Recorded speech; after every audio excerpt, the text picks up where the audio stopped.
With roughly 2.5 million people in the UK suffering from diabetes, it's no surprise that new research says we're facing a diabetes time bomb.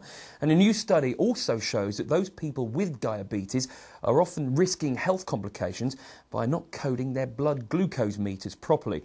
Now, with me today is Dr. Hilary Jones. Hi there. Now, what exactly does this mean? Well, someone with diabetes will get much better control of their blood sugar if they're regularly testing it using a blood glucose meter. Now, a blood glucose meter is a small device, about the size of, half the size of a mobile phone. So it slips in your top pocket of your jacket very easily, or you carry it in your trouser pocket.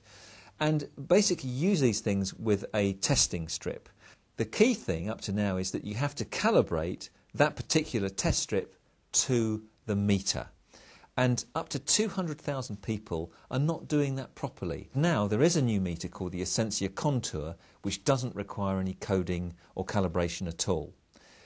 And why this is important is because if you don't calibrate your machine, you get an inaccurate result. And that means you don't know what your correct insulin dose should be, if you require insulin, and you don't know whether your blood sugar is adequately controlled, whether you're a type 1 or a type 2 diabetic.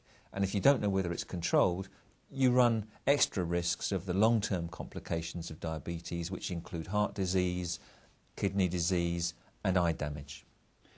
It really couldn't be simpler. The first thing to do is to prepare the meter by inserting a test strip, and that activates the meter.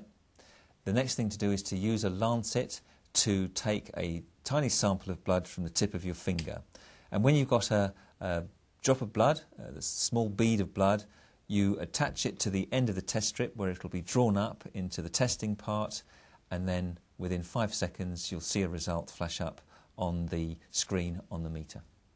Now, when it comes to diabetes, you of course have got quite a personal interest in this, haven't you?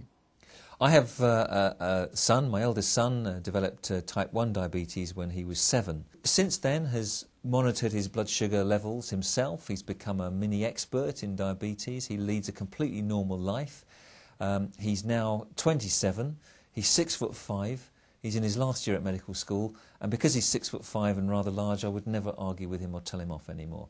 But I am very proud of him because, you know, he is an example of someone who keeps a very close eye on what they do as regards their lifestyle. He's active physically, he's careful about what he eats, but he can eat more or less whatever he wants to, provided he's careful the rest of the time, and it doesn't set him back in any way.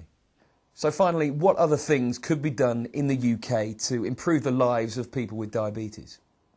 I think we need to raise awareness more. We could screen more people and encourage people to have screening at whatever age to test for diabetes, to recognise it more quickly. We know there are 500,000 people out there right now who have diabetes but don't know it because they have the late onset type 2 diabetes, which doesn't immediately cause any symptoms and doesn't for many years until it causes problems. So more screening, more awareness, and I suppose greater availability of these meters and this specialist care in hospital clinics, so we can keep a tighter control over people's blood sugars. If we can keep blood sugar levels to within normal limits, which for most people is between 3.5 and 6.5, then we know that we can avoid those long-term risks. Dr. Hilary Jones, thank you very much indeed. My pleasure.